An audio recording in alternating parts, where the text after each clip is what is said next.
Project Red is a student team born in 2019 within the University of Modena and Reggio Emilia.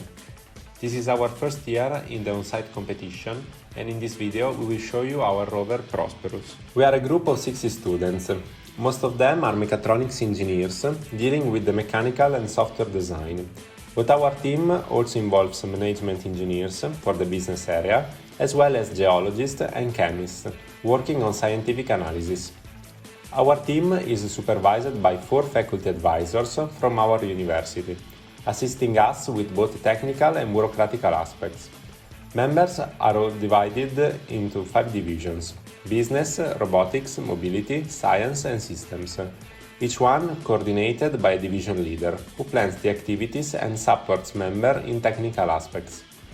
We also have a team leader and a team manager, coordinating each division in order to design and develop the final product. The whole team is following the Agile methodology, based on frequent meetings and activity replanning, in order to be flexible and rapidly adapt to unforeseen circumstances. The team's main goal is to create an hub in the area for university students who are passionate about aerospace and robotics. Here students can practice collaboration and teamwork in order to take part in the European Rover Challenge. Working on a multidisciplinary and large-scale project such as this one gives students the opportunity to gain experience in fields of mechanical, electronic and control design, but also gives the possibility to practice transversal skills such as teamwork, collaboration and the ability to manage complex projects. The safety system must disconnect the battery from the rest of the rover in emergency. To do this, you can press one of the 2 emergency buttons on the rover that allow you to switch off the power instantly via contactor, while to restart the rover you must first rotate the emergency button and then press the green star button. To protect the lines and the main components, we have put special blade fuses. Battery is also connected to a BMS, which has the purpose of protecting the battery from over voltage and over temperature, and constantly monitors the main parameters: battery temperature, voltage of each cell, instantaneous current and the percentage of charge. These data can be derived via CAN or UART communication to then generate consumption reports. An additional safety system is given by the light tower, which indicates possible danger to humans. When the green color is on, it means that the rover is stationary, so you can get close. When the yellow light is on, it means that the rover is about to start up and will do so within the next 5 seconds, so you need to move away from the rover. Finally, if the red light is on, it means that the rover is moving, so you can't get close. The rover control can be performed with a joystick or a keyboard, which communicate with the rover using a Wi-Fi network. We also implemented a low-frequency network, exploiting the LoRa protocol in order to provide a wide-range communication. Over this network, the rover will send telemetry data to be visualized on the ground station and simultaneously receive from us elementary commands to operate on the onboard systems.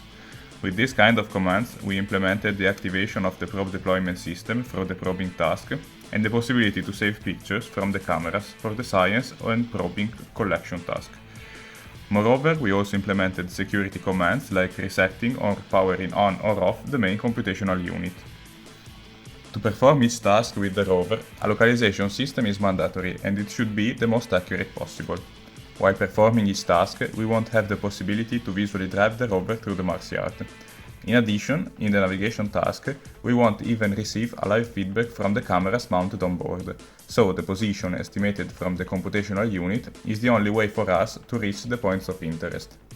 Our localization system is based on data coming from different sources, like the tracking camera and the visual odometry algorithm, which elaborates images and point clouds coming from the cameras to estimate the position of the rover.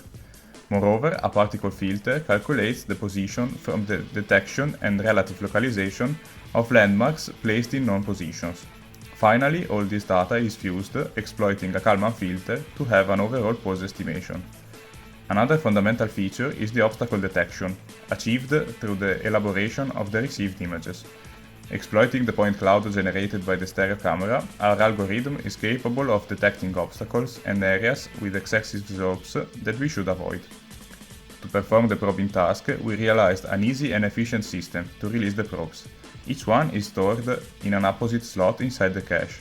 A predefined signal is sent from the ground station or autonomously generated when the release point is reached, which activates the rotation, pushing one of the probes in a larger slot that makes it falling on the ground. The task of the Science Division is the characterization of the landing site from a geological, geomorphological and chemical point of view, interpreting the origin of the landforms and their chronostratigraphy.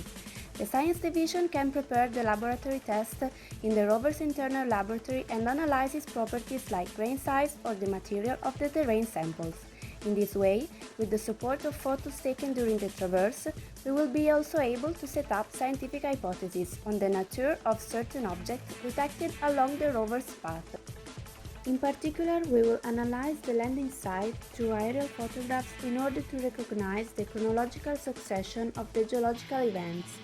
After identifying landforms like dunes, canyons or big lava flows that can be obstacles for the rover, it will be easier to select the most suitable path. Moreover, the material of the terrains can be an important marker to underline the possibility to cover that path.